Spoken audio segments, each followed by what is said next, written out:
বিসমিল্লাহির রহমানির রহিম। আলহামদুলিল্লাহি রাব্বিল আলামিন। ওয়াসসালাতু ওয়াসসালামু আলা সাইয়্যিদিনা মুহাম্মদ ওয়া আলা আলিহি ওয়া আসহাবিহি আজমাইন। রব্বি জিদনি ইলমা, রব্বি ইয়াসসির ওয়া লা তুআসসির ওয়া তাম্মিম আলাইনা বিল খাইর। রব্বি ইশরাহ লি সাদরি ওয়া ইয়াসসির লি আমরি ওয়াহলুল উকদাতাম মিন লিসানি ইয়াফকাহু কওলি।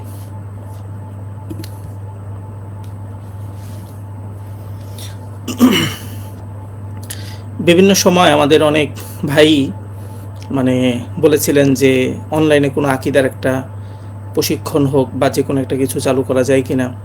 তো আসলে বিভিন্ন ব্যস্ততার কারণে এটা শুরু করা সম্ভব হয়নি। তো আলহামদুলিল্লাহ অবশেষে আমরা এবার মারকাজ আহলে সুন্নাহ ওয়াল জামাআর পক্ষ থেকে রমজানে আমরা একটা সিদ্ধান্ত নিয়েছি যে আমরা চেষ্টা করব ইনশাআল্লাহ প্রত্যেক দিন রাত্রের 11টার পরে 20 মিনিট আকিদার মুযাকারার জন্য। আল্লাহ তাআলা আমাদেরকে সবাইকে শোনার এবং প্রকৃত সহিটা গ্রহণ করার তৌফিক দান করুক, আমিন। তো আসলে ভাই, প্রথম যে কথাটা সেটা হলো যে বিশ্বাস। আমরা যদি আমাদের দুনিয়ার ভিতরে দেখি, তাহলে দুনিয়ার মধ্যে আসলে কোনো মানুষই আপনার বিশ্বাসের বাহিরে নেই। এই যে ধরেন আমরা সালাত আদায় করেছি, 20 রাকাত তারাবি পড়েছি, এরপর আমরা দাড়ি রাখছি, টুপি রাখছি, এটা একটা বিশ্বাসের কারণে। ঠিক তেমনি আমাদের হিন্দু যারা আছে তারাও দেখবেন একটা বিশ্বাসের কারণে একটা উপাসনা করে। খ্রিস্টান যারা আছে তারাও একটা বিশ্বাসের কারণে একটা উপাসনা করে। আসলে নাস্তিক যারা, তারাও কিন্তু আসলে একটা বিশ্বাস লালন করে এবং তাদের সেই বিশ্বাসের কারণেই দেখা যায় তাদের যেই বডি, এটা নিয়ন্ত্রণ হয়।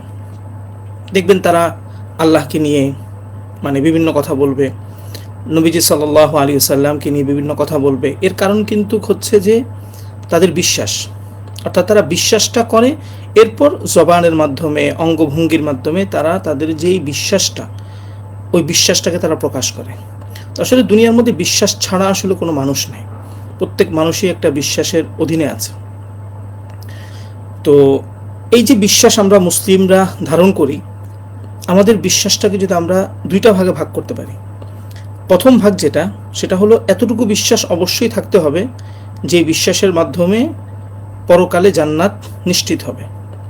আর সেটা আমরা বলতে পারি যে ইমানের মধ্যে কোনো ধরনের কুফুর না থাকা, কুফুর মুক্ত ইমান, শিরিক মুক্ত ইমান। দ্বিতীয় বিষয় যেটা, সেটা হলো যে কারো আকিদার মধ্যে যদি কোনো গোমরাহি থাকে, কোনো বিভ্রান্তি থাকে, এবং সেটা যদি কুফুর শিরিক না হয়, তাহলে সেই জায়গাটার মধ্যে যেটা হয় সেটা হলো যে আল্লাহ তাআলা চাইলে তাকে সাজা দিবেন, অথবা আল্লাহ তাআলা চাইলে তাকে মাফ করবেন। বাকি এটা ঠিক যে তার সে আকিদা আহলে সুন্নাত ওয়াল জামাতের আকিদা নয়, এবং তার সে আকিদা কোরআন ও সুন্নাহের আকিদা নয়। এবং যদি তার মাঝে শিরিক এবং কুফুর না থাকে, তাহলে আশা করা যায় আল্লাহ তাআলা চাইলে তাকে এই ইমানের মাধ্যমে তাকে জাহান্নাম থেকে একটা সময় তাকে জান্নাতে নিয়ে যাবেন ইনশাআল্লাহ। তো আমরা যদি দেখি যে কোরআনের মধ্যেও যে আল্লাহ তাআলা আমাদেরকে আকীদাগতভাবে বিচ্ছিন্ন না হতে নিষেধ করেছেন। যেমন তিনি বলেছেন, ওয়া'তাসিমু বিহাবলিল্লাহি জামিআন ওয়া লা তাফাররাকু, তোমরা বিক্ষিপ্ত হও না। এই বিক্ষিপ্ত দ্বারা কিন্তু আসলে উদ্দেশ্য হলো আকীদাগত বিক্ষিপ্ত হওয়া। আমি এক আকীদার, আপনি আরেক আকীদার, অমুকে আরেক আকীদার।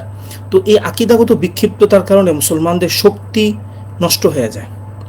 তো আলহামদুলিল্লাহ যুগ যুগ ধরে আহলে সুন্নাত ওয়াল জামাত চেষ্টা করেছেন যে আকীদার মাঝে বিভ্রান্তি যেন না হয়, কিন্তু কিছু মানুষ বা কিছু ব্যক্তি বিভিন্ন স্বার্থ হোক, বিভিন্ন গুমরাহির কারণে হোক, তারা ইসলামের মাঝে বিভিন্ন ফেরকা আগেও তৈরি করেছে, এখনও করছে, ভবিষ্যতেও হয়তোবা হবে।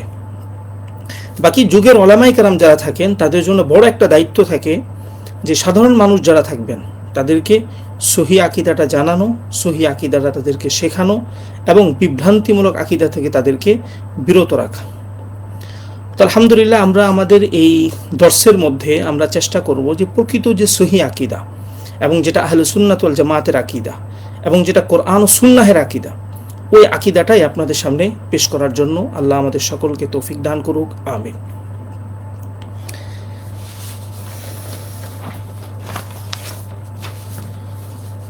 আমাদের প্রথম আলোচনা যেটা, সেটা হলো যে আসলে আকীদা কাকে বলে।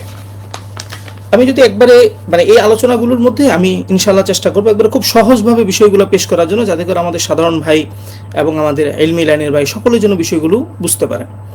তো আকিদা কাকে বলে এটা যদি আমি সহজ ভাষায় বলি তাহলে বলতে পারি যে এরকম, যে আকিদা বলা হয় একটা বিশ্বাসকে, শাব্দিক অর্থ যদি বলি, যেখানে কোনো সন্দেহ থাকবে না। এই অর্থে আপনি যে কোনো বিশ্বাসকে আকিদা বলতে পারেন। বাকি ইসলামিক পরিভাষার মধ্যে আকিদা বলা হয় আল্লাহ তাআলার অস্তিত্ব, আল্লাহ তাআলার গুণাবলী, নবীজি সাল্লাল্লাহু আলাইহি সাল্লাম এবং অন্যান্য নবী, আসমানি কিতাব, ফেরেশতা, পরকাল, তাকদীর, এই সমস্ত বিষয়গুলো সম্পর্কে একবারে কোনো ধরনের সন্দেহ ছাড়া বিশ্বাস লালন করা, যে বিশ্বাসের মাঝে বিন্দু পরিমাণ কোনো সন্দেহ সংশয় থাকবে না, এটাকে মূলত বলা হয় আকিদা। এখন আকিদাকে আমরা যদি উদ্দেশ্যের দিক থেকে আমরা দুইটা ভাগে ভাগ করতে পারি, দুইটা ভাগে। এক নম্বর বিষয় যেটা, সেটা হলো যে শুধু বিশ্বাস। শুধু বিশ্বাস বলতে যেমন আমরা বললাম যে আল্লাহ একজন আছেন, নবীজি সাল্লাল্লাহু আলাইহি ওয়াসাল্লাম সর্বশেষ নবী ও রাসূল, পূর্ববর্তী নবী যাদের কথা কোরআনের মধ্যে এসেছে তাদের সম্পর্কে মানে তাদের নবী হওয়ার বিষয়ে সুস্পষ্ট বিশ্বাস রাখা, পরকালের বিশ্বাস রাখা, আসমানি কিতাব সম্পর্কে বিশ্বাস রাখা, এই যে 6টা অংশ, এই 6টা অংশের ভিতরে পরিপূর্ণরূপে বিশ্বাস রাখা। দ্বিতীয় যে বিষয়টা সেটা হলো যেটাকে আমরা আমাদের এই পরবর্তী ওলামায়ে কেরাম যারা, তারা যেটাকে আসলে ইলমুল কালাম বলেন, যে ওইটা আসলে কোনটা, ওইটা হলো নিজের আকীদাকে মজবুত করা, নিজের আকীদার মজবুতের সাথে সাথে অন্যান্য যে আকীদাগুলো আছে সেই আকীদাগুলো খণ্ডন করার মতো যোগ্যতা থাকা এবং সেটা নিজ থেকে সেটাকে খণ্ডন করা। এটাকে আমরা বলতে পারি যে মানে উদ্দেশ্যের দিক থেকে আকীদার দ্বিতীয় প্রকার। অর্থাৎ প্রথম প্রকার যেটা, সেটা হলো শুধু বিশ্বাস, এবং দ্বিতীয় প্রকার যেটা, সেটা হলো এমন বিশ্বাস যেই বিশ্বাস শুধু নিজেরও থাকবে এবং তার সাথে সাথে সে অন্যান্য যে সমস্ত সন্দেহ সংশয় আছে সেগুলোকেও সেখানের মধ্যে খণ্ডন করার মতো ক্ষমতা তার মাঝে থাকা। এরপর একটা বিষয় হলো যে এই যে আকীদা যে শব্দটা, এই আকীদা শব্দটা কিন্তু আসলে আমরা যে অর্থে ব্যবহার করি এই অর্থে আসলে এটা কোরআন সুন্নাহর মধ্যে পাওয়া যায় না। বাকি হ্যাঁ, এটার যে মাদ্দা, ওই মাদ্দাটা আবার পাওয়া যায়। যেমন আল্লাহ তাআলা বলেছেন যে ওয়ালাকিন ইউআখিদুকুম বিমা আক্কাদতুমুল আইমান, যে তারপর আবার আপনার সূরা দারিমিন একটা হাদিসের মধ্যে এসেছে লা ইয়াতাকিদু কলবু মুসলিমিন। তো ইতিকাদ অর্থাৎ যে মাদ্দাটা, ওই মাদ্দাটার একটা ব্যবহার আসলে পাওয়া যায়। তো সেখান থেকে আসলে মূলত পরবর্তীতে আমরা যদি ইমাম তাহাবী রাহমাতুল্লাহি আলাইহি ব্যবহার করেছেন, তো আকীদাটাকে বিশ্বাসের অর্থে ব্যবহার করা হয়। এবং যে এই যে ব্যবহারটা, এই ব্যবহারটা কিন্তু আসলে কোনো আপনার বিদআত না। কারণ বিদআত না হওয়ার কারণ হলো কি, এটার মাঝে আসলে কোনো মানে শরীয়ত বিরোধী কোনো জিনিস নাই। হ্যাঁ, এটা কোরআন সুন্নাহর মধ্যে পাওয়া যাচ্ছে না, এটা ঠিক আছে। বাকি বিষয়টা এমন না যে আসলে এটা মধ্যে কোনো শরীয়ত বিরোধী কোনো বক্তব্য পাওয়া যায় বা শরীয়ত বিরোধী কোনো ইঙ্গিত আছে। তো এই জন্য এই শব্দটাকে পরবর্তীরা বিশ্বাসের অর্থে ব্যবহার করেছেন এবং বর্তমানেও বিভিন্ন আকীদা বিভাগকে আপনার কিসমুল আকীদা নামে নামকরণ করা হয়।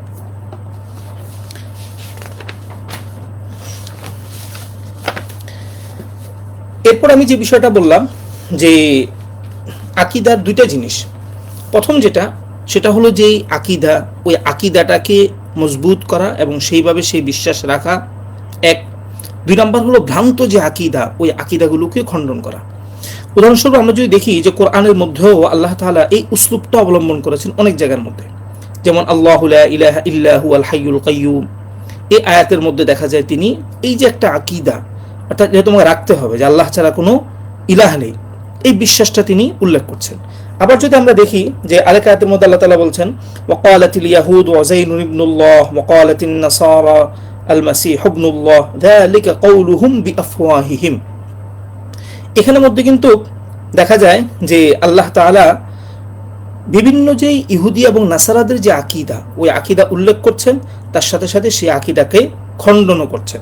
অর্থাৎ আমরা এখান থেকে যে জিনিসটা বুঝতে পারলাম সেটা হলো আকীদা যে শব্দটা, এই শব্দটা যেমনি সুস্পষ্টভাবে একটা আকীদাকেও বোঝায়, বিশ্বাসকে বোঝায়, অনুরূপভাবে এই শব্দটা আবার কোনো জিনিসকে খণ্ডন করা মজবুতির সাথে, সেই অর্থেও এই জিনিসটা ব্যবহার হয়।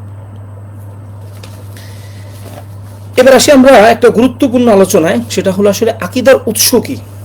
এটা খুব গুরুত্বপূর্ণ, কারণ আমরা দেখি আমাদের সমাজের মধ্যে আকীদার উৎসকে কেন্দ্র করে বিভিন্ন মিথ্যাচার বা বিভিন্ন জিনিস আমাদের সমাজের মধ্যে হয়ে থাকে। তো আমরা যারা হানাফি আকীদা অনুসরণ করি, আমাদের কাছে আকীদার উৎস হলো মূলত দুইটা। এক নম্বর উৎস হলো কোরআন, দ্বিতীয় উৎস হলো সুন্নাহ। তার সাথে সাথে যে আকলটা আছে, এই আকলটাকে আমরা কোরআন ও সুন্নাহের মতো স্বতন্ত্র দলিল মনে করি না। এই কথাটা একটু ভালো করে বুঝেন। অনেক ভাই, আমি সামনে দেখাবো আপনাদেরকে, যে কোরআন ও সুন্নাহ যেমন স্বতন্ত্র দলিল, এরকম দলিল আসলে আমরা মনে করি না। আমরা আসলে এটা একটা মাধ্যম মনে করি। তো এখানের মধ্যে আমাদের সাথে মুতাজিলাদের একটা পার্থক্য আছে। একটা পার্থক্য হলো এরকম যে মুতাজিলারা আকলকে মনে করে মুজিব, অর্থাৎ আকল যেটা বলে এটাই সে মানে, ওইটাই সে মানতে বাধ্য। আমরা কিন্তু আসলে আকলকে মুজিব মনে করি না, আমরা আকলকে মনে করি একটা মাধ্যম। যেমন আমরা যদি দেখি যে মোজেজা, এই মোজেজা আসলে কেন দেওয়া হলো? কারণ হলো মোজেজার প্রভাব আকলের উপর পড়ে। আমরা যদি দেখি অমুসলিমদের ঘরের যে শিশু বাচ্চা, এরা যদি মুকাল্লাফ হওয়ার পূর্বে মারা যায়, জমহুরের মত হলো তারা জান্নাতে যাবে। কেন তারা জান্নাতে যাবে? এর কারণ হলো তাদের তাকলিফের বয়স এখন পর্যন্ত হয়নি। অথচ আমরা দেখতে পাই যে 5 বছর 6 বছর একটা বাচ্চার কোরআন তেলাওয়াত খুব শুদ্ধ হয়ে যায়। তার মানে বোঝা গেল এখানে শরীয়তের মধ্যে আকলকে একটা গুরুত্ব দিয়েছে। তো এই জন্যই আমরা আকলকে একটা মাধ্যম মনে করি। কিন্তু মুতাজিলার যারা, তারা কিন্তু আকলকে মুজিব মনে করে। একটা উদাহরণের মাধ্যমে বিষয়টা বুঝাই। যেমন দেখেন, আখিরাতে আল্লাহ তাআলাকে দেখা যাবে কি যাবে না, এই বিষয়ের মধ্যে আমাদের সাথে মুতাজিলাদের এবং বর্তমান সালাফিদের একটা ইখতিলাফ আছে। ইখতিলাফের দৃষ্টিভঙ্গিটা ভিন্ন ভিন্ন। যেমন মুতাজিলাদের কথা হলো, যদি কেউ আল্লাহ তাআলাকে দেখে তো দেখার জন্য সূরত থাকতে হবে, উভয়ের মাঝে একটা দূরত্ব থাকতে হবে, একটা দিক থাকতে হবে, বিভিন্ন জিনিস আসলে এখানে থাকতে হয়। যদি এই সমস্ত বিষয়গুলো যদি না থাকে, তাহলে আসলে ওই জিনিসকে দেখা যায় না। দেখেন, এই জন্য কিন্তু মুতাজিলারা তাদের আকল বলছে দেখতে হলে সূরত থাকতে হবে, দূরত্ব থাকতে হবে, তারপরে আয়তন থাকতে হবে। এই সমস্ত জিনিস যদি না থাকে তাহলে দেখা যায় না। এটা কিন্তু দুনিয়ার কিয়াস। এখন সে কি করছে? এটার উপর ভিত্তি করে সে বলছে যে আল্লাহ তাআলাকে পরকালে দেখা যাবে না, যেহেতু আল্লাহ তাআলা সূরত থেকে চির পবিত্র। আমরা হানাফি আকীদার অনুসারী যারা, আমরা কি বলি? আমরা বলি যে না, কোরআনের মধ্যে যেহেতু এসেছে যে আল্লাহ তাআলাকে দেখার বিষয়ে সুস্পষ্ট নস এসেছে, সুতরাং আল্লাহ তাআলাকে দেখা যাবে। এখন দেখার জন্য দুনিয়ার মধ্যে যে সমস্ত জিনিসগুলো জরুরি, এই সমস্ত বিষয়গুলো পাওয়া যাওয়া জরুরি না। যেমন আপনারা আমাকে দেখছেন, দেখার মাঝে একটা দূরত্ব আছে, আমার একটা সূরত আছে, সূরত থাকার কারণে আপনি দেখতে পাচ্ছেন। তো এই সমস্ত জিনিসগুলাকে নাকচ করা। যেমন আবু হানিফা রাহমাতুল্লাহি আলাইহি স্পষ্ট আকারে বলেছেন যে আল্লাহর সাথে সাক্ষাৎ সত্য, কিন্তু বিলা মাসাফাতিন, কিন্তু কোনো দূরত্ব থাকবে না। একটু চিন্তা করেন, আপনি আপনার সামনে যে জিনিসটা আছে ওই জিনিসটাকে আপনি দেখছেন, কিন্তু আপনার মাঝে এবং ওই জিনিসের মাঝে কিন্তু আসলে একটা অবশ্যই দূরত্ব আছে। কিন্তু দূরত্ব যদি না থাকে তাহলে কিন্তু আপনি সেই জিনিসটাকে দেখতে পাবেন না। আবার যদি খুব দূরে হয়ে যায় তাও কিন্তু আপনি দেখতে পাবেন না। এখন আপনি চিন্তা করেন, আপনি আল্লাহ তাআলাকে দেখবেন কিন্তু উভয়ের মাঝে কোনো দূরত্ব থাকবে না, এটা তো দুনিয়ার কিয়াসে অসম্ভব। তো এই জন্যই মুতাজিলারা কিন্তু এই কথাটা বলে যে আসলে মানে আমরা এই মুতাজিলারা যে কথাটা বলে আর কি, যে তারা আকলকে মুজিব মনে করে। তো মুজিব মনে করে তারা বলে যে আল্লাহ তাআলাকে দেখা যাবে না, কারণ দেখার জন্য যে সমস্ত জিনিসগুলো জরুরি এগুলো নাই। এজন্য তারা ওই সমস্ত আয়াতগুলোকে ব্যাখ্যা করে। কিন্তু আমরা কিন্তু দেখেন, আমাদের আকল বলছে যে জিনিসকে দেখতে হলে এই সমস্ত জিনিস থাকতে হয়। আমরা কিন্তু আকলকে ছেড়ে দিয়েছি কেন? নসের কারণে। এখানে একটা জিনিস আমি আপনাদেরকে স্পষ্ট আকারে বলি, সেটা হলো আমাদের আকীদার প্রসিদ্ধ একজন ইমাম সাফা রাহমাতুল্লাহি আলাইহি, উনি তালখিসুল আদিল্লাহ কিতাবের মধ্যে একবার স্পষ্ট আকারে লিখেছেন কথাটা, যে সুম্মা আলাম আন্না উলামাআনা রাদিয়াল্লাহু আনহুম ই'তাবারু দালাইলাল আকলি আলা ই'তিবারিল আকলি আলাতান। অর্থাৎ আমাদের ওলামায়ে কেরাম, অর্থাৎ হানাফি বা মাতুরিদি ওলামায়ে কেরাম যারা, তারা আসলে আকলের যে দলিলগুলোকে, এগুলোকে আসলে তারা মূলত একটা মাধ্যম মনে করে। এরপর শেষে বলেছেন মানে মুতাজিলা যারা, তারা আসলে বি'তিবারি জা'লিল আকলি মুজিবান, অর্থাৎ মুতাজিলারা আকলকে মনে করে মুজিব, অর্থাৎ আমার আকল বলছে এটা, আমি এটাই মানব, আমি এটাই করব, আমি এটাই বলবো। আমরা কিন্তু আসলে এটা বলি না। আরেকটা বিষয় হলো এখানে একটা গুরুত্বপূর্ণ কথা, সেটা হলো এই যে আমরা যে আমাদের আকলটাকে ব্যবহার করি, আমাদের সালাফি ভাই যারা আছেন তারা অনেক সময় কথা বলেন যে আমাদের কাছে দলিল হলো কোরআন এবং সুন্নাহ, আমরা কিন্তু আসলে আকলকে ব্যবহার করি না। এটা আসলে তাদের একটা বক্তব্য, কিন্তু আপনি যদি তাদের পুরো আকীদার বাস্তবতা উল্লেখ করেন তাহলে দেখবেন যে তারা আকলকে প্রচণ্ডভাবে তারা অনুসরণ করে। যেমন উদাহরণ দিয়ে আমি কয়েকটা, তাদের প্রথম কথাই হবে এটা, যদি আল্লাহর সূরত না থাকে তাহলে আসরের দিন আমরা আল্লাহ তাআলাকে দেখব কি? দেখেন, এটা কিন্তু তাদের সুস্পষ্ট একটা কেয়াস। কিসের উপর করেছে? আকলের উপর করেছে। এরপর দেখেন তারা বলে, ইমাম আবু হানিফা রাহমাতুল্লাহি আলাইহি সহ আহলুস সুন্নাত ওয়াল জামাত সকলের বক্তব্য হলো আল্লাহ তাআলার সিফাত বিলা কাইফিন, মানে এই সিফাতের কোনো ধরন নেই। কিন্তু তারা বলবে যদি ধরন নাই থাকে তাহলে তো সেই জিনিসটাকে নাকচ করা হচ্ছে। এই যে তাদের আকলকে তারা ব্যবহার করছে। এরপর দেখবেন তারা বলবে যে আল্লাহ তাআলা যে মানে শব্দ, এই শব্দগুলোর বাহ্যিক অর্থ নিতে হবে, কারণ যদি বাহ্যিক অর্থ না নেওয়া হয় তাহলে ওই শব্দের আর কোনো অর্থই থাকে না। এই দেখেন, এটা কিন্তু তাদের আকলের উপর তাদের কিয়াস। কোরআন সুন্নাহর মধ্যে কিন্তু কোথাও বলে নাই যে তোমরা শব্দের হাকিকত অর্থ নাও। কোরআন সুন্নাহর মধ্যে কোথাও কিন্তু বলা হয় না এটা যে যদি আল্লাহ তাআলার সূরত না থাকে তাহলে আমরা দেখবোটা কি, এই ধরনের কোনো কথাই কিন্তু আসলে নাই। কিন্তু এখানের মধ্যে কিন্তু তারা আসলে কি করে, যে এই মিথ্যাচারটা তারা করে। তো এই জায়গাটা আমার মনে হয় একটু আপনারা একটু বোঝার চেষ্টা করবেন। আরেকটা বিষয় গুরুত্বপূর্ণ আমি এখানে একটু বলি, সেটা হলো এই যে আবু বকর জাকারিয়া সাহেব রহমান আরশে উঠেছেন, এই কিতাব তো আসলে মানে জালিয়াতিতে ভরপুর, আমি এটা বলতে পারি আর কি। মানে আমার মানে বাংলা ভাষায় লিখিত আকীদার কোনো একটা কিতাব এই পরিমাণ জালিয়াতি মিথ্যাচার থাকতে পারে এটা আসলে আমি দেখি নাই। এই কিতাব থেকে এই বিষয় সম্পর্কে আপনাদের একটা দেখাই। এই ওনার এই কিতাবের 18 পৃষ্ঠার মধ্যে উনি লিখতেছেন, দেখেন, যারা জাহমিয়া মুতাজিলাদের রেখে যাওয়া আকীদা বিশ্বাসের নীতির উপর তাদের প্রাসাদ নির্মাণ করে, আকীদার ক্ষেত্রে কোরআন ও সুন্নাহর কথা বাদ দিয়ে বিবেকের যুক্তিকে শুদ্ধ বিচারের ভার প্রদান করে, ফলে তারা আল্লাহর নাম, গুণ ও কর্মের ক্ষেত্রে যাবতীয় সমস্যা তৈরি করে রেখে যায়, তারাই পরবর্তীতে আশআরী মাতুরিদি মতবাদের অনুসারীদের নামে খ্যাত হয়। এখানে উনি বলতে চাচ্ছেন যেটা, সেটা হলো সুস্পষ্ট আকারে যে আসলে আগে যারা ছিলেন জাহমিয়া মুতাজিলা এদেরকে আসলে অনুসরণ করেছে কে? আপনার আশআরী মাতুরিদিরা। এখন তখন কিন্তু হাওলা দেন নাই। আরো মজার জিনিস হলো, দেখবেন উনি মাতুরিদি আকীদা বা হানাফি আকীদা নাকি অনেক কথা বলবে, আমি প্রায় আলোচনার মধ্যে শুনি উনি হাওলা দিতে চান না। এখানেও দেখবেন কোনো হাওলা নেই, মানে শুধু বক্তব্যটা দিয়ে গেছে যে এই যে আমি কথাটা বললাম, ওরা এই উদাহরণ সহ, যে এই উদাহরণের মধ্যে আমাদের পাওয়া যায় যে ওনারা এই কাজগুলো করেছে, তখন আসলে বিষয়গুলো ধরা যায়। কিন্তু এখন আমার সালাফি ভাই যারা, এরা তো আসলে নিজেরাও জানে না যে এদের আকীদা কি।